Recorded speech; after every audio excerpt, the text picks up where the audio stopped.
Hello, আসসালামু আলাইকুম। আজকে আবার চলে আসলাম আপনাদের সাথে একটা রেসিপি শেয়ার করতে। এটা কম বেশি সবাই বানায়, নতুন করে বলার কিছুই নাই। তারপরও আমি যেভাবে করি সেটা দেখাচ্ছি।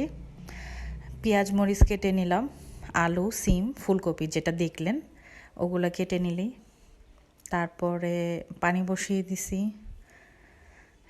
আর সবজি সিদ্ধ হইতে দিলাম। এগুলো এখন আমি আগে সবজিটা সিদ্ধ করে আলাদা আগে উঠায় নিই। তারপরে কড়াইতে তেল দিয়ে দিলাম, পেঁয়াজ মরিচ দিয়ে দিলাম। হালকা ব্রাউন কালার হইলে তার মধ্যে আমি চিকেন সস আর মিট বল ওগুলো কেটে রাখছিলাম ওগুলো দিয়ে দিলাম। নুডলসটা সিদ্ধ হচ্ছে, এর ভিতরে সবজি দিয়ে দিলাম। সবজি দেওয়ার পর একটু নাড়াচাড়া করতে হবে। আমি শীতের দিনে এইভাবেই সব সবজি দিয়ে নুডলস রান্না করা আমি খুব পছন্দ করি, আর ইয়ানারও অনেক ভালো লাগে।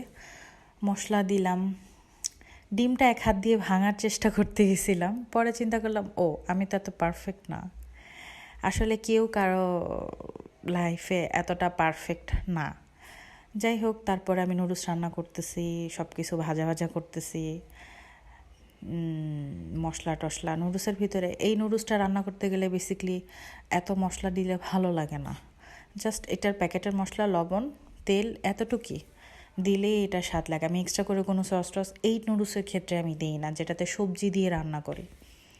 এই তো কথা বলতে বলতে আমাদের নুডলসটা রান্না করা প্রায় শেষের দিকে। তারপরে এই দিক দিয়ে আরিয়ানা, আমি যখনই রান্না করি আরিয়ানা সে পিছনে দাঁড়ায় এরকম সব কিছু নাড়াচাড়া করবে, পানি দিয়ে খেলার চেষ্টা করবে। আরিয়ানার জন্য নুডলসটা বাটিতে নিয়ে নিলাম। আল্লাহ হাফেজ আজকের মতো।